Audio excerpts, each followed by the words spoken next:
Good morning. I'm Raleigh Flynn. I'm the president of the Foreign Policy Research Institute. We're a nonpartisan think tank in Philadelphia, and we do research and events on international affairs and national security.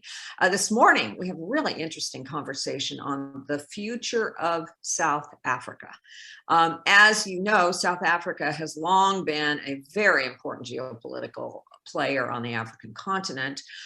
They've recently been very much in the news, of course, because of Omicron, but also because of some of the domestic unrest that has been going on in the country and which have raised questions about its stability. This morning, we're going to have FPRI's Africa Program Chair, Ambassador Charles Ray, leading a discussion with a couple of African experts, and from the African Center for the Study of the United States at the University of Witwatersrand in South Africa, we'll have Dr. Bob Wakesa, as well as Dr. Felani Matembu.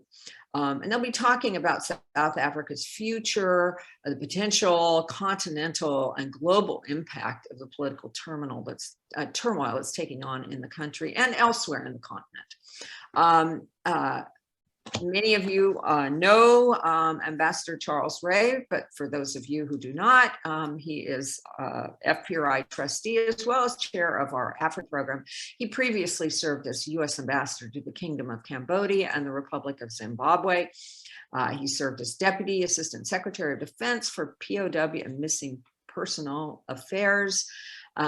He was also a 20-year active duty service in the U.S. Army, serving in Europe and Asia, as well as 2 tours in Vietnam during the Vietnam War. Just to mention a couple of upcoming events quickly, on December 8th from 3 to 4 p.m., we'll be talking about the future of Germany's foreign policy.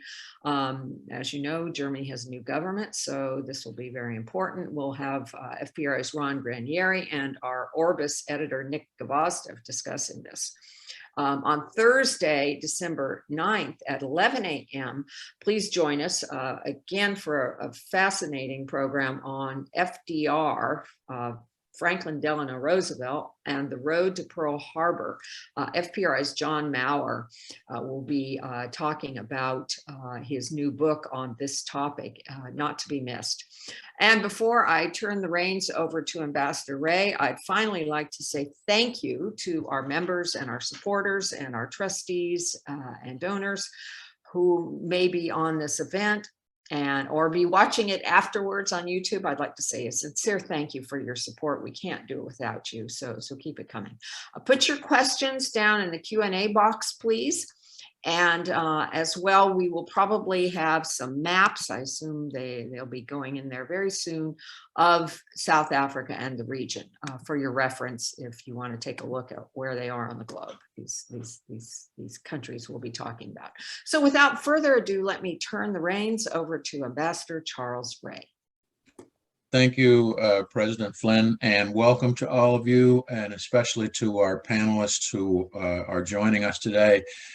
In addition to what President Flynn said about South Africa's role on the continent and how that's impacted by the recent actions, instability in the country, we'd also, I think, today like to look at, what's the relationship and what changes in the relationship between South Africa and the U.S. and South Africa and the European Union that are being brought about by this instability, in addition to the recent emergence of the Omicron strain of the COVID-19 virus and that connection back to South Africa. How's the country dealing with that, and how what that portends for the future? Our first speaker is Professor Bob Wakesa, who's the Partnerships and Research Coordinator and Acting Director for the Africa Center for the Study of the U.S. In South Africa. And we will be joined later by Dr. Felani Matembu, who's Executive Director for the Institute for Global Dialogue and who has a doctorate in political science from the Graduate School of Global Politics at Free University of Berlin and the School of International Studies at Renmin University in Beijing, China. So without further ado, I'd like to turn the floor over to Professor Wakesa. Sir, if you would, please. Thank you very much, Ambassador Ray, and we are glad to be here. I suppose my entry point is just to discuss the unrest that we experienced in July and what that means for South Africa's relations with the rest of the continent. And indeed, it was quite unexpected that beginning early July, we saw a spate of violence on a scale that was unprecedented in South Africa. And this related to the arrest and imprisonment of former President Jacob Zuma for various legal misdemeanors and unconstitutional acts. But what then happened very quickly is that once he was arrested and imprisoned in his home province of KwaZulu-Natal, it became a case of his supporters coming out in big numbers to say there's no way you are going to arrest our leader.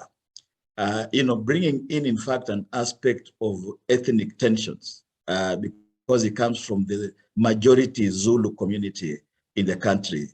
But once the unrest and the violence and the looting and the protest started out in the large city, port city of Durban in KwaZulu-Natal province, it actually quickly spread to other parts of South Africa.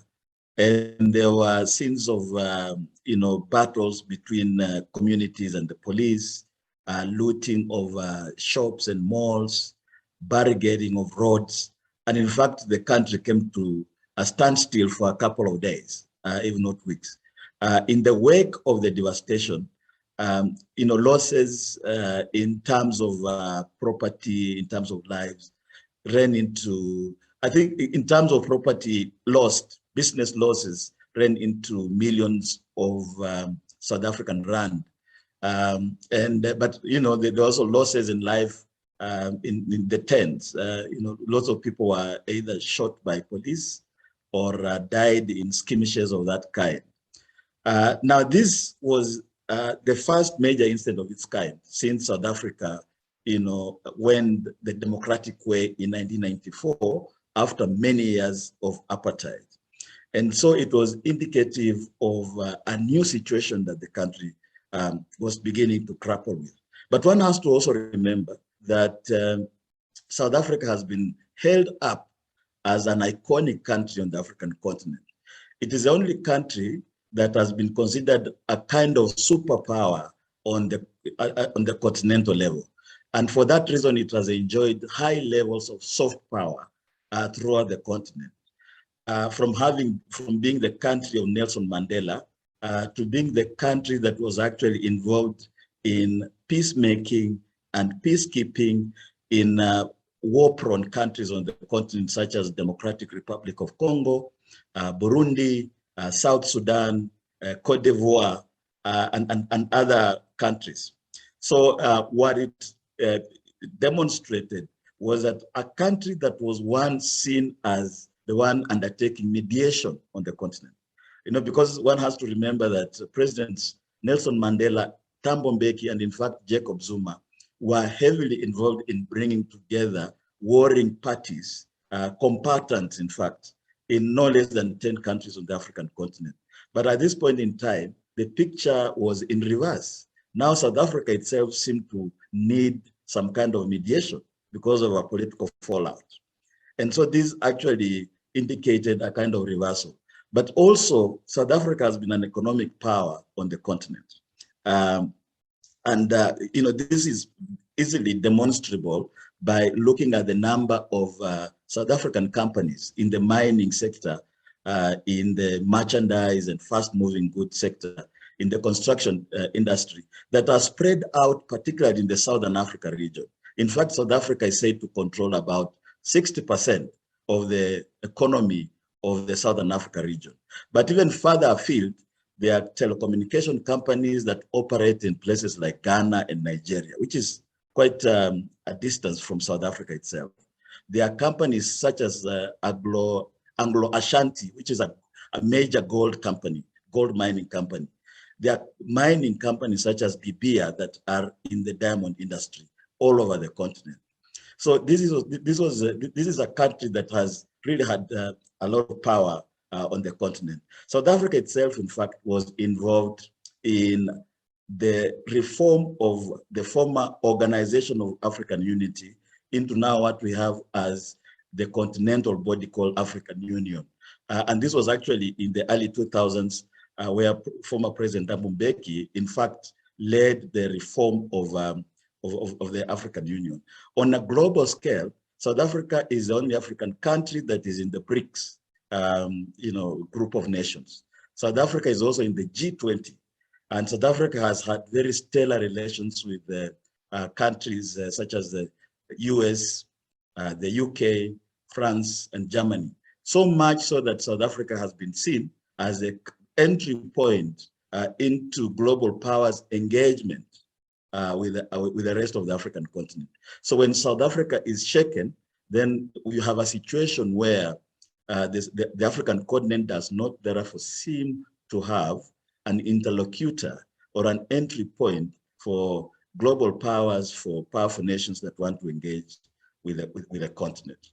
And so, Ambassador Ray, those will be my opening remarks, just to say that the upheaval, the violence in July was quite a major drawback for South Africa. Even though the country came together very quickly and the violence was stemmed in good time, and an election, in fact, was held successfully in late October. But nonetheless, when there's violence of that nature in South Africa, is a demonstration that South Africa is in fact going the way of other African countries, that after independence, a couple of years after independence, these countries seem to lose it. They seem to go into civil wars and so forth. I think those will be my opening remarks.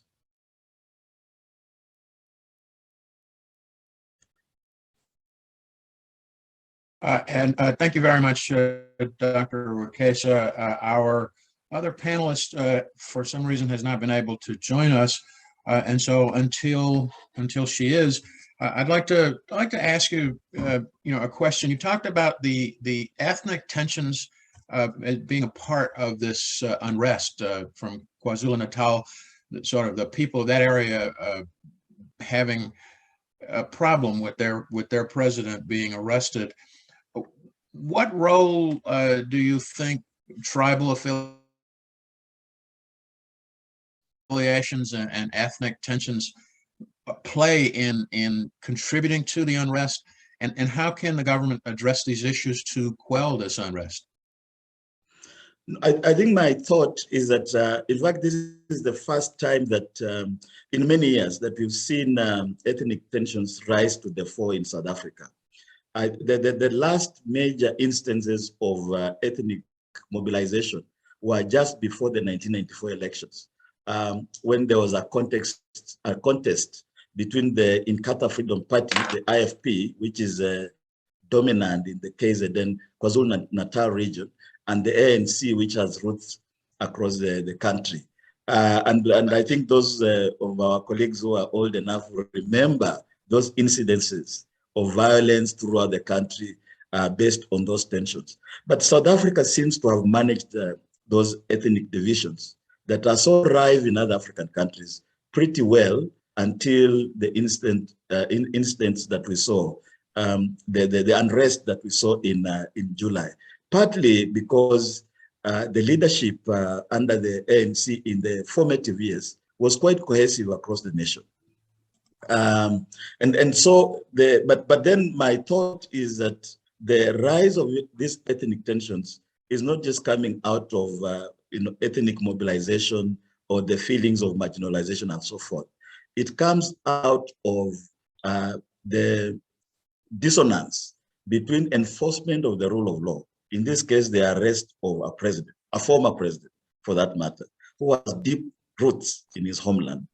And the fact that the law has to take its course. So on the one hand, the former president's supporters felt like he was being targeted and therefore retreated to the province where he comes from, which then became the starting point and the epicenter of the violence. And this is a pattern that we see across the continent, which is what then leads people to suggest that South Africa is in fact just going the way of other African countries. But I think there's a superstructure, there's a deeper issue here. And this issue is that of economic inequalities.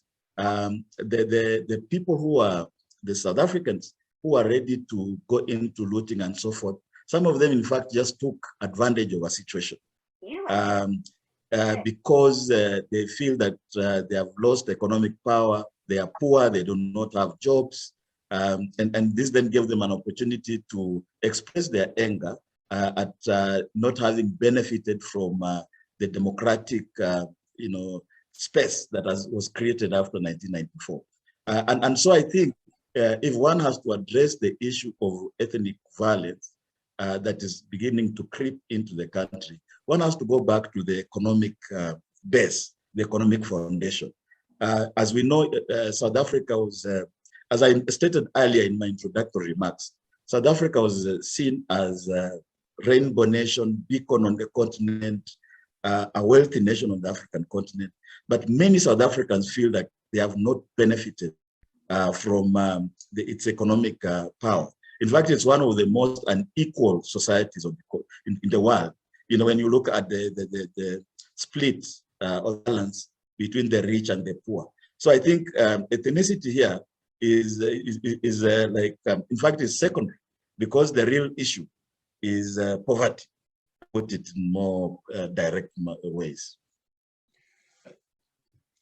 That's an interesting point you make, which brings up another thought that I had, and that is, I remember meeting with a senior advisor to the president of South Africa in about 2010 or 11, and one of the issues that we discussed was the fact that a conscious decision was made in 1994 to focus on macroeconomics, often to the disadvantage of creating employment opportunities for a lot of the young people who were living in the townships, and that was a demographic bubble that would one day rise to the surface and create problems. What is the current government of South Africa doing to address the problem of unemployed and underemployed youth in the country? I think the opinion out there is that really the South African government is struggling to be effective in employment creation. I think unemployment levels of youth unemployment, for example, has shot up to nearly 30%. And in fact, the rest of the South African populace lives on social grants. In fact, it is said that in terms of per capita, South Africa is one of the largest welfare states in the world. I think the attempt at creating jobs when the current president, Cyril Ramaphosa, came into power in 2018, there were attempts. In fact, there was a large conference that was held in which very excellent ideas, innovative ideas on creating jobs in the blue economy, in the digital world, in creative arts, and so forth came up. In fact, there was talk of creation of funds to particularly focus on entrepreneurship, youth entrepreneurship, for example. There was talk of the fourth industrial revolution. It became a buzzword in South Africa. But 4 or 5 years down the line, since the current president came in power, that hasn't happened. And it is because also the South African financial, the national financial situation has not quite improved. In fact, rating agencies, global rating agencies, have continuously downgraded the South African economy for underperformance, courtesy of corruption what is known in South Africa as state capture. In fact, a number of South African enterprises have either been failing or have fallen or are under distress. And so the economic base of the country is not that stable, in fact, to generate the jobs. In fact, just one good example is Eskom, which is the power utility, the energy, electricity supply agency, is so battered that half the time there's load shedding. And in that situation, therefore, the economy suffers because then the production capacity also fails. So I don't think at this point in time, the optics are particularly good for job creation unless something drastic happens. And I think, as we said earlier, this is one of the factors that feeds into the violence that we saw, which started off with some kind of ethnic mobilization. But essentially, the real reason behind all that is that when the people are poor and desperate, they have no choice. They will do anything to kind of survive. Yeah. Another issue, South Africa historically has played a role as a mediator in some of the other political disputes in the region, and probably most notably was the South African role in mediating the political violence that was taking place in Zimbabwe in 2008, 2009. And of course, you now have a situation in neighboring Zimbabwe where they are themselves having some experiencing political instability. How is the current unrest in South Africa impacting South Africa's ability to play the mediator in political unrest in the region?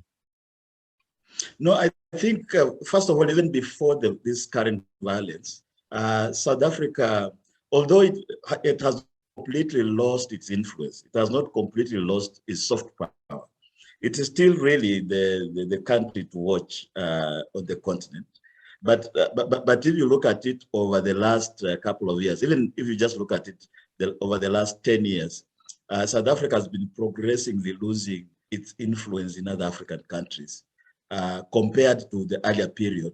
As you rightly say, South Africa was involved in peace mediation in, I can count for you countries like Cote d'Ivoire, Democratic Republic of Congo, Burundi, South Sudan, Zimbabwe, which is in the neighborhood here. And half the time this included, taking mediators into these countries. In fact, even in Kenya, which is my original country, when we had the ethnic violence in 2007, after the 2007 elections there. This included, taking mediators to those countries, deploying the military force, the South African army into some of these countries as peacekeepers, often under the UN banner, and so forth. But over the last couple of years, we see very little of South Africa's involvement in peace mediation. And there are cases going on in still South Sudan is not still stable. Sudan is itself in trouble. Ethiopia is going under civil war. We have had issues in Guinea. In the recent times, Guinea has gone through major problems, but we have not seen South Africa's influence there as a peace mediator as we saw in the earlier years.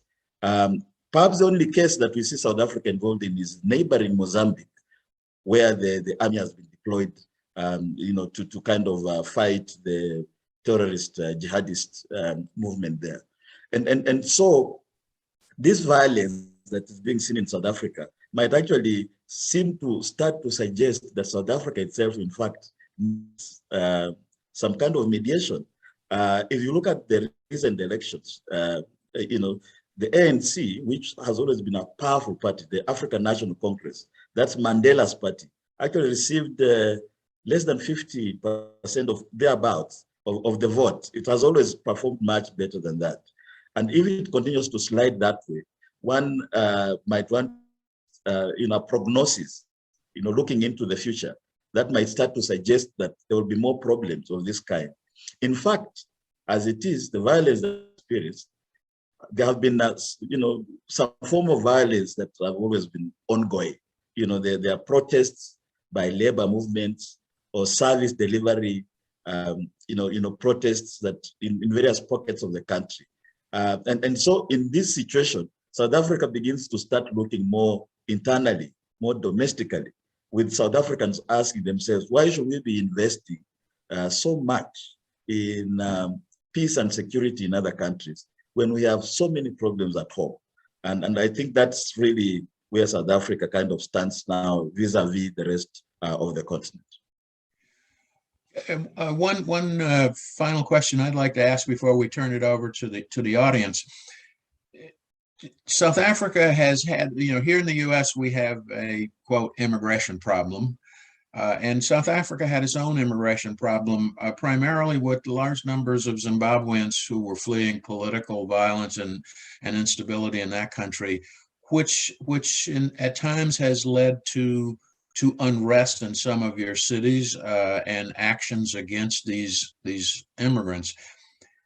How is there an element of anti-immigrant feeling that is attached to the current violence? And if not, why not? No, I think the violence that we saw in July, the epicenter of it was really the arrest, if we can call it the trigger, was the arrest of former President Jacob Zuma, who has, although he's out of power, still has a base that he can talk about. And this is a base that is strong and emotionally attached to him. But you're right to say that there have been what is referred to here as xenophobic attacks, or attacks on immigrants from other African countries.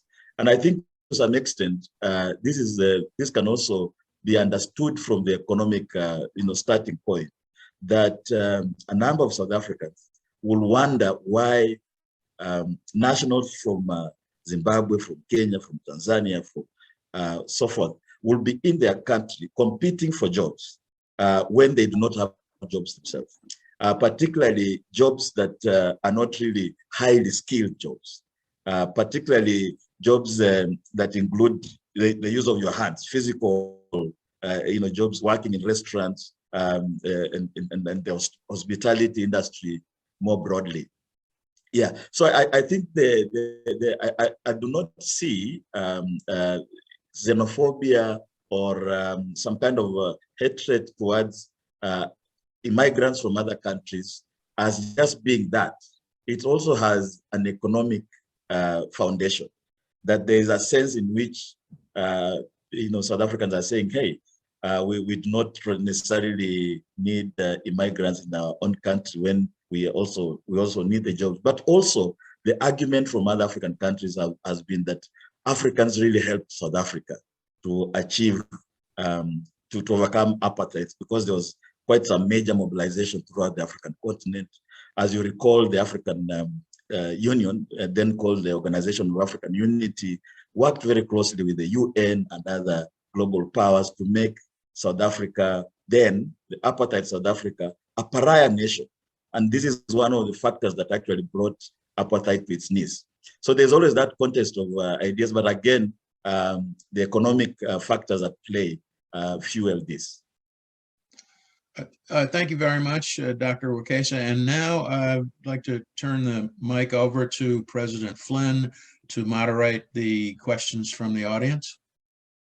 Thank you very much, Ambassador Ray, and thank you, Dr. Wekesa. Fascinating discussion. We have a lot of good questions from the audience. So I will start with an interesting regional question. And as you're all aware, there have been reports of ISIS influence and activities in Mozambique. And we have a question whether that could potentially infect and become extended to South Africa. No, I think in the current era of fundamentalist terrorist acts, nothing is off the cards. Countries that have been seen as very stable have been quite destabilized by this. And Mozambique has a very long border with South Africa. In fact, at some point, they also share a border in the Indian Ocean.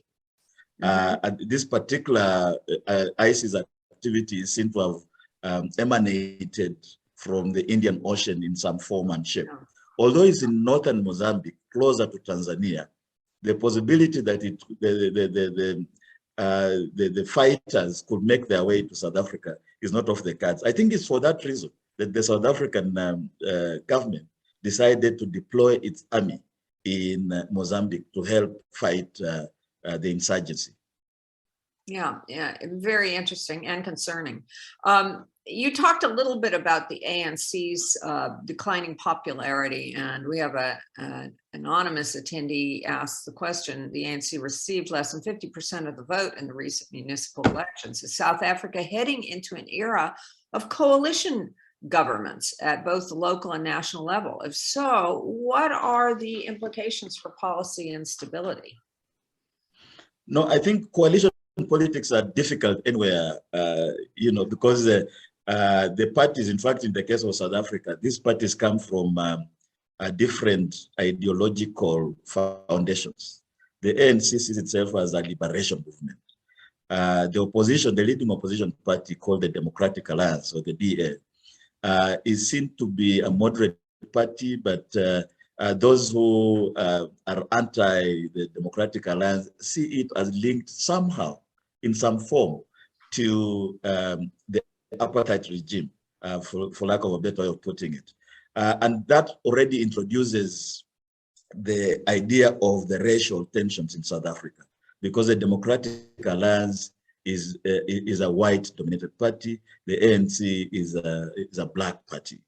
And sometimes when you have these racial tensions and issues, reason goes out of the window, and it is just race that then matters. And I suppose audiences in America understand this. In fact, it's for that reason that South Africa has always been compared to the US, because of although there is a reversal in terms of minority, majority, racial composition.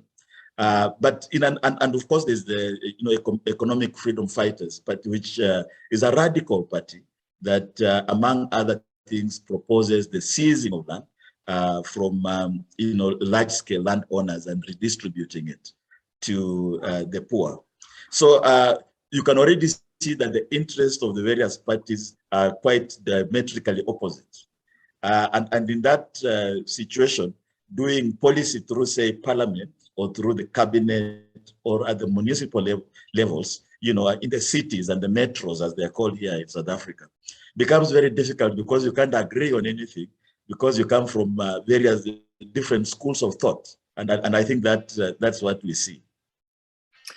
This is very interesting. And this we have a similar question that I think you partially answered, at least partially, maybe did answer.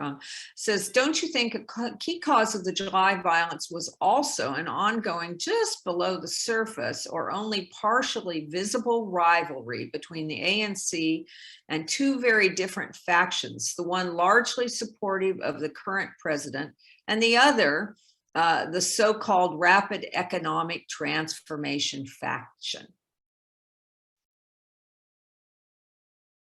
Oops, we can't hear you. Sorry. I muted to put off my phone, which just went off. Oh, sorry okay. about that. Okay, that's why I jumped out a bit. But I think the point one makes is I think it's a valid point, in the sense that the violence that we experienced did not just come from nowhere. It has been building up over the years. In fact, to the question, for example, that was just posed a minute earlier, of the ANC now declining in its representative power, it has also not just happened overnight. It has been losing ground consistently over the years. And so similarly, the kinds of protests at street level, the kinds of low-scale violences that we have been seeing have actually been some form of warning signs that bigger trouble was ahead unless they were addressed. And in fact, it's for that reason that some commentators have actually gone ahead to say, unless something is done, particularly on the economic front in terms of job creation and uplifting the country, particularly its poor people, we are bound to see more of these kinds of instances in the coming years. Interesting. We have another question, very interesting, on confession and reconciliation. Quote, justice was a large part of Bishop Tutu's efforts in early South Africa's history. Has this effort diminished as the bishop has grown older and diminished in national political life? And hasn't this diminished sense of justice touched the working man and woman, leading to unrest? And the author of the question notes, I am a former Amnesty International prisoner of conscience administrator to 2 POCs in the Durban Natal area prior to nationhood. Thank you very much. I think that's a very interesting question in the sense that the negotiations towards democratic South Africa away from apartheid into the democratic era in 1994 was based on compromises between those who had been in power for many years, the apartheid state, and the incoming, African National Congress party, which had been a liberation movement, of quite some renown globally. And so the give and take was that, we have to reconcile and be one people. In fact, that's where the notion of a rainbow nation came about, which became South Africa's brand globally, in fact. However, as the years have moved on, the Black majority have not really seen, a vast majority of them have not seen the benefits of the transition from apartheid to the democratic era. So they see reconciliation as having been a sellout. In fact, there are some who have been as bold as to say Nelson Mandela actually sold us out. There are those kinds of sentiments. In fact, that explains the third largest party in the country now, the Economic Freedom Fighters, which is forged in some kind of revolutionary sentiment, saying, no, look, we have to overturn the system as it is because it's not working for us. And so, to the question of truth, justice, and reconciliation, people like Desmond Tutu now in their probably 90s, if I'm not wrong, and that's becoming rapidly a historical curiosity rather than something that people are ready to invest in today. We have a question about COVID in Africa. Given the low rate of vaccinations against COVID in Africa, what is the expected total number of deaths from coronavirus in Africa before the pandemic is over? I'm not sure you'll know the answer to that, but I think it raises a larger question of what has been the impact of COVID in South Africa.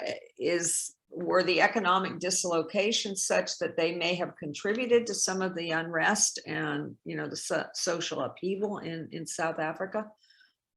No, I think certainly that's a point I missed, and thanks to that question. It is that the July unrest happened in the midst of this pandemic, and obviously with the economy closing down, people have not had, opportunity for livelihoods. And so while the notion is that as you save lives, you also need to save livelihoods, has been a sentiment that has been expressed quite heavily in South Africa. So the number of businesses that closed has been phenomenal, has been very high. And therefore the economic impact, particularly in the townships, and South Africa is famous for its townships in large cities, is such that people do not just simply have anything else to do, and they wouldn't mind investing in some form of violence to do that, courtesy of COVID-19. The interesting thing here in South Africa too is people not just wanting to take the vaccines, because now vaccines are quite highly available. But like some pockets of other parts of the continent and other parts of the world, there are those who actually fall for the idea that vaccines have some ulterior motive, and therefore we do not need to go the vaccine way. And so that's also another worrying trend in South Africa. We have some comments about South Africa's troubles with transportation of goods in the SADC, the South African Development Community region, and it also mentions that South Africa has been the president as the chair of SADC for security and defense. Responding to the security crisis in Mozambique. Also that South Africa was involved in the situation in Eswatini with the monarch King Mswati III has agreed to establish a national dialogue forum. One of the questions I have is South Africa has always played a very important regional role. Is the current instability and unrest going to affect South Africa's ability to continue to play that regional role? No, I think my sense is that unless there's a shift in South Africa's domestic state, it might find itself playing a lesser and less role on the continent. In terms of the South African foreign policy, it's a very solid policy that is forged in promotion of human rights and democracy on the continent. One of the other key aspects of South Africa's foreign policy is, in fact, what is called the African agenda, that South Africa speaks for the continent, acts in the good of the continent. And I think, as I mentioned earlier, South Africa has been seen as almost quote-unquote representative or voice of Africa in multilateral institutions, including the G20, the BRICS. In fact, South Africa has served on the United Nations Security Council 3 times almost in a row, the last one being in 2019-2020. I think all this has come up. It has given stature to South Africa. And with the stature, South Africa has been able to be seen as an elite nation, to negotiate with other powers on almost an equal level. South Africa is has always a key presence at the World Economic Forum in Davos almost every year, and has actually hosted a number of Africa Region World Economic Forum conferences and summits. But this has always been based on the fact that South Africa is a stable and thriving economy. Once that is shaken, then President Cyril Ramaphosa and Foreign Minister Naledi Pandor might not have so much room to undertake diplomatic work out there if the country is burning at home, or if there are issues within its borders. Yeah, thank you. As you know, in the United States and among our allies, there's great concern about Chinese involvement in investments and loans in the continent and around the world. Can you comment on how active the Chinese are in South Africa in terms of investing in infrastructure projects and dispensing loans? No, I think South Africa and China have forged very close ties, particularly from the period 2009 to present. When President Jacob Zuma came into power, there was a move towards, South Africa going the China way. And I think this has continued to date. In fact, one has to recall that it is China that invited South Africa into the BRICS in 2011. For all intents and purposes, some people have argued that South Africa does not necessarily belong to the BRICS because its economy is not anywhere close to that of Brazil, Russia, India, China. But because China thought this would be an interesting inclusion of an African country, then it was promoted that way. But even more importantly, Chinese companies have done very well in South Africa. One will recall, for example, just as an example, in the final years of the Trump administration, there was talk about the 5G technologies and what they will mean for the security of the African continent and so forth. And there was a call for not using companies such as Huawei, which are Chinese. But I think South Africa and the other African countries, South Africa particularly, came out strongly to say, no, look, we'll continue working with the Chinese and so forth. And so some of the big deals that have been done by the Chinese on the continent have been done by Chinese companies that are based here in Johannesburg or in South Africa. The Standard Bank, for example, has a very close link with ICBC, which is one of the large Chinese companies. And in fact, in that respect, when you look at the geopolitical optics, while South Africa still has relations with the US on the diplomatic and political front, I think on the economic front, it's as if South Africa, like most other countries, is looking to the east in terms of that. Yeah. We have a short question. Can you say a word about possible internal sabotage within Eskom, Eskom being the electrical public utility in South Africa?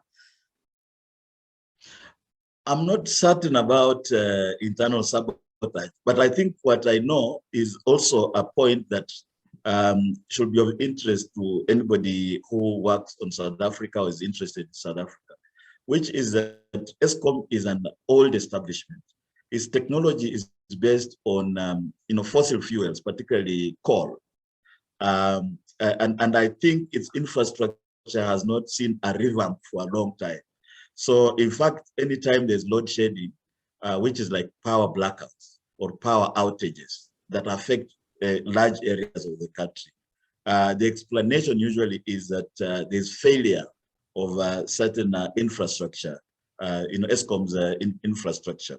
So I think for me, that would be the bigger point, even though obviously there are questions around corruption, that some of the resources that could have gone into investing in, say, clean energy or modern, energy to help, modern forms of energy, like wind power or solar, whatever, where the rest of the world is going, has not really been invested there because it was taken off by people involved in corruption. Yeah. Thank you. We have another comment and a question. You've spoken about economic inequality as clouding the image of South Africa. However, there are other factors that seem to be problematic both for the country's image and the future of democracy itself in Africa's leading democracy. And those issues include corruption, the continuation of one-party rule, and the unwillingness of Jacob Zuma and his political base to accept a change of leadership even within the ANC. Can you comment on these concerns? Those are quite a few concerns, but let's start with the last one, which hasn't featured much up to this point, which is that the ANC, as the leading political party, has various centers of power that seem to be in competition. And I think one can talk of factions. In fact, the language in South Africa is that of factions within the ANC. And these factions are led, some of the factions are said to be led by former President Jacob Zuma, other factions by the current president, Cyril Ramaphosa. So in that state of, battle for power, you have a situation in which the leading party is not able to deliver public goods because half the time people are calculating, or politicians are strategizing on how to make the other person look bad or even lose power. I think I also touched on the issue of corruption, but there's currently a commission of inquiry. It's called the Zondo Commission, which has been underway for quite some time. It was thought to be an entry into unraveling what really happened during the Jacob Zuma years. In fact, those are some of the issues that have brought Jacob Zuma down. that was involved in massive corruption. It was what is called state capture here. But obviously, there is a fight back by those who actually claim that issues of corruption leveled at some of the South African leaders is nothing more than what is referred to here as white monopoly capital, kind of fighting back. And so I think the question as posed is right, that it's not a single factor. It's a mix of factors. It's an interplay of factors, one leading to the other, and they are all enmeshed into one, which actually makes South Africa going forward looking quite, dicey if these issues are not unbundled and addressed very well, so that the country can move forward without much of drawbacks. Thank you. We also have a question about, let me find it here, your president, Cyril Ramaphosa, and whether you think he's going to be reelected for a second term as the ANC president. And if not, what's going to happen in the ANC? Which faction do you predict was going to take over? At this point, I'll imagine that question takes me close to taking sides. But I think that the best approach is to hide behind what other analysts have said, which is that I think that President Cyril, the factions within the ANC, there isn't one particular faction that has dominance over the other. So much so that the Ramaphosa faction seems to hold sway at some point, but the Jacob Zuma faction at some other point seems to have an upper hand. And this is in a situation when we are going towards the ANC's, the African National Congress on electioneering, internal election and selection of its leaders. So I think it's all up in the air because it doesn't seem to me that any faction within the ANC has an outright monopoly of prowess. And so I think it remains a toss-up, as it were. Interesting. I'm going to combine a couple of these questions as we're coming near the end of our time. Question about whether the ANC will be able to focus and enhance its foreign policy, given that it's preoccupied with domestic policies. Is it going to have to focus more on the domestic rather than foreign policy? And also, could the RSA, the Republic of South Africa, continue to play a primary military role in Africa, especially Southern Africa, with a weak defense budget that's less than 1%, that affects their ability to maintain aircraft, vessels, and so on? No, I think to the first question, again, it's a point that the ANC is quite busy at home. As we have pointed out, there are a multitude of challenges, and in fact, we already see the trend that from maybe say early 2010s, when South Africa was very active on the continent in terms of this diplomacy. In fact, it's not just in terms of contributing to peace and security. South Africa was involved heavily on continental projects, including the think tank of the African Union. It's called the New Partnerships for Africa's Development, NEPAD. South Africa, in fact, initiated what is called the African Renaissance and International Cooperation Agency, which was really the first ever major development agency of the African continent. The equivalent of USAID. For that matter. And there was talk of South Africa's soft power reaching out. South African leaders were seen very active at the African Union and in other continental bodies, including even agencies such as the African Development Bank, which is out there in Abidjan, Cote d'Ivoire. So South Africa was, and South Africa had very good relations with as far afield as Egypt, which is in Northern Africa. But we have seen the progressive decline of that. And it looks like the decline has been, based on the fact that domestic problems have mounted. And as domestic issues have risen to the fore, it has to have to cut back on its going out strategy. to focus on internal issues.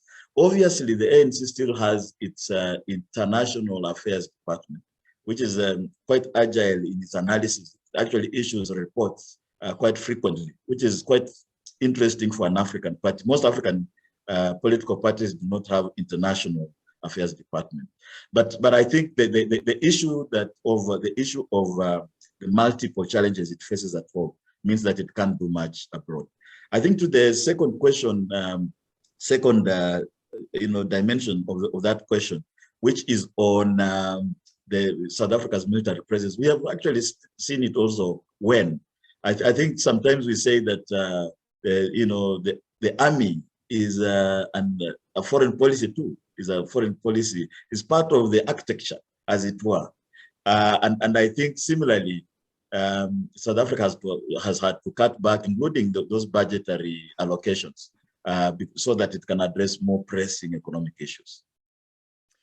We have 2 minutes left. I'm going to quickly get in one last question and a comment. We have a comment. South Africa, which I think we will all agree with, is to be commended and applauded for discovering the Omicron variant and for promptly alerting the world to the emergence of this variant. Certainly shows the scientific and medical advanced capabilities of the country. But another more difficult question is, what about the inability of South Africa as a continental giant to condemn human rights violations in neighboring countries and the unconstitutional changes and military coups that we see on the continent? No, I think to that question has actually come up quite a couple of times during South Africa's tenure as a non-permanent member of the United Nations Security Council. South Africa in the earlier times actually voted in support of countries like Myanmar, countries like Sudan, countries like Syria, I think, yeah. We on issues to do with human rights at the UN level. But on the African continent, the case that has actually been propounded the most is South Africa's neighbor, Zimbabwe, where Ambassador Ray was a diplomat. I think South Africa took the position that will not condemn Zimbabwe and rather undertake backroom or track 2 diplomacy to try to persuade the Mugabe regime to kind of agree to reforms.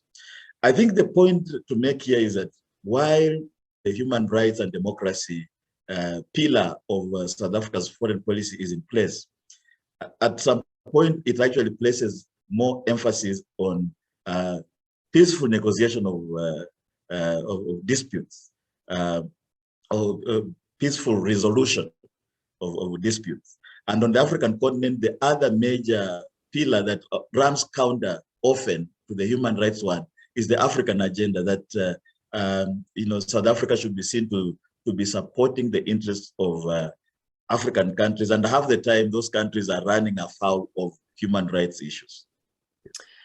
Thank you, Dr. Wake. So we've come to the end of our time. This has been a really extraordinary, wide-ranging discussion. And I think I, for one, and I'm sure our audience feels much better informed on the subject of South Africa, even though, sadly, we couldn't get to everyone's question. It means we're going to have to reconvene again on this at some point. So thank you again, Dr. Wake.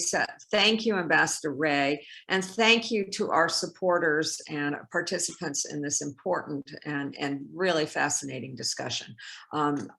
Thank you again, and we'll see you at one of our future events.